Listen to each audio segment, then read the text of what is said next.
بص معايا كده يا خال، ده الذكر ابن الذكر، البطل ابن البطل، الشجاع الهمام ابن مصر احمد ناصر. ده عمل فيديوهين من امام السفارة المصرية بهولندا. الفيديو الاولاني كان فيه شوية خرفان واقفين الناحية التانية امام السفارة، وهو واقف قدام باب السفارة بيقول لهم لو في خروف فيكم ذكر يعدي ويجي قدام باب السفارة او يجي ناحية سور السفارة.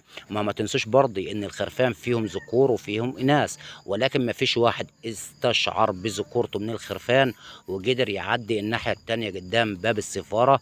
والبطل ابن البطل ابن الشجاع الهمام ابن مصر احمد ناصر موجود. رجع عمل الفيديو التاني ده اللي انا بناشد منه حضراتكم الان، هو البطل ابن البطل برضي احمد ناصر، وبيقول لكم الخرفان مشوا بشكل نهائي، مفيش ولا خروف موجود منهم.